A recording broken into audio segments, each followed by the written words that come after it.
Đúng rồi, ức kho thoại lệ nó chỉ bấy bài sái của tôi husband kho thoại lệ on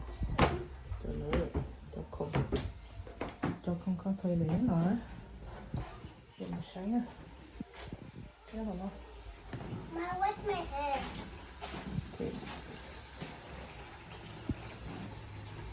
Đấy, nó kho thoại lệ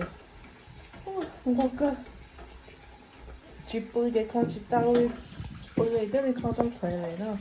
lúc ôวันเดที่สีตอนนั้นเด้ชงน้องเด้มันน่าอยู่ตอนรู้เชี่ยหล่ออยู่ในคอนะเนี่ยเจาะตัวเสือตัวใช้อ่ะให้เป็นข้อถอยเลยลิจ้ะ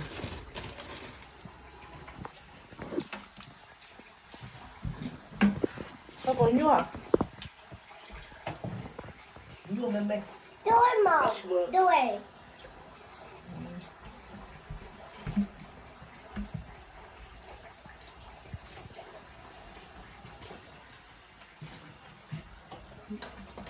นี่เราก็จะตัดตัวข้อใช่ไหมหมดแล้ว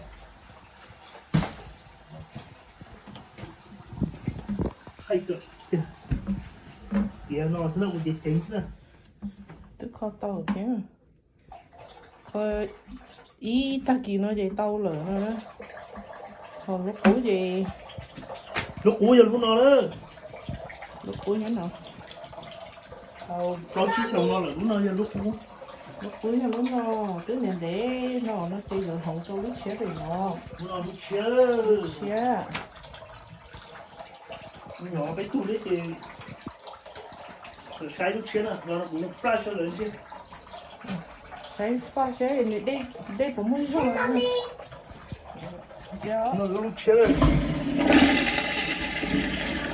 cũng muốn rồi để dùng đùa lúc cuối nữa lúc cuối nó chỉ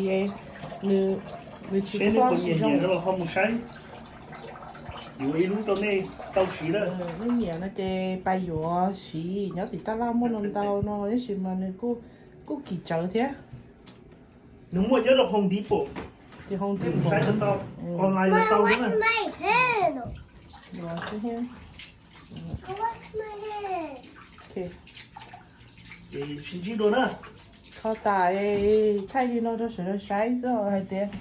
ta kỳ nó tụi nó sợ là có hôm nay ít ta kỳ Mom, hold. để cho cái ô ta là để mình thiệt nó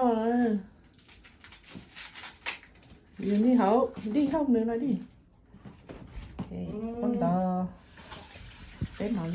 xí đùa